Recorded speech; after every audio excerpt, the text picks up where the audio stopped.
আসসালামু আলাইকুম। এ টুর্কিং বিল the Bridges কথাটা হয়তো আপনারা এক ওয়াবেন টু মুভিতে শুনেছে। আবার বিশ্বাস করেন একজন সত্যিকারের রাজাই তার প্রজাদের চলাচলের সুবিধার জন্য নদীর উপরে ব্রিজ বানাবে।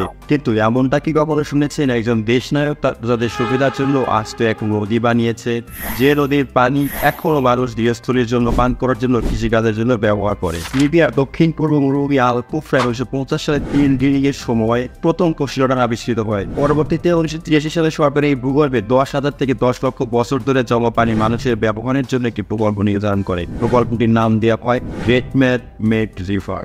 এটি বিশ্বের বৃহত্তম সেচ প্রকল্প।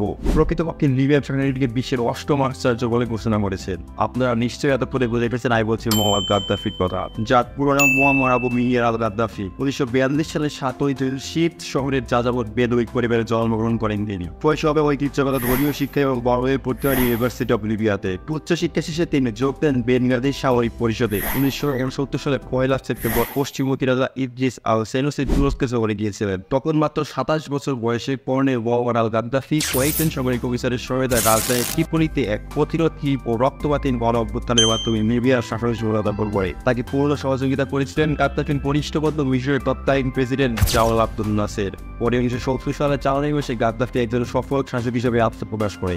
গাদ্দাফিকে মূলত একজন স্বৈরশাসক হিসেবে পৃথিবী মঞ্চে উপস্থাপন করা হয়। আসল আমরা আজকে দেখে নেই গাদ্দাফির শাসনামলে পাওয়া কিছু সুযোগ সুবিধাগুলো আমরা বিশ্লেষণ করি। গাদ্দাফির শাসনামলে কোনো বিদ্যুৎ বিল দিতে হতো না, সবাই বিনামূল্যে বিদ্যুৎ সেবা পেত। লিবিয়ার শিক্ষা এবং চিকিৎসা সেবা বিনামূল্যে ছিল। লিবিয়ার কোনো নাগরিকের শিক্ষা ও চিকিৎসা সেবা নিতে বিদেশ যেতে হলে সরকার তার ব্যয় বহন করত। লিবিয়ার ব্যাংক ছিল রাষ্ট্রায়ত্ত এবং সুদমুক্ত। লোন নিলে কোনো সুদ পরিশোধ করতে হতো না। বিশ্ব ব্যাংক এবং IFM এর কাছে লিবিয়ার কোনো ঋণ ছিল না। লিবিয়া ছিল সম্পূর্ণ ভিক্ষুকহীন একটা রাষ্ট্র। মোহাম্মদ গাদ্দাফি বাড়িকে মানুষের মৌলিক অধিকার বিবেচনা করতে। তৎকালীন সময়ে প্রত্যেকের জন্য একটি করে বাড়ি ছিল। লিবিয়ার প্রত্যেক নবদম্পতিকে সরকারের পক্ষ থেকে অর্থ উপহার দেওয়া হতো। সরকার কৃষি খামারের জন্য ভূমি, বীজ সহ প্রয়োজনীয় উপকরণ বিনামূল্যে সরবরাহ করত।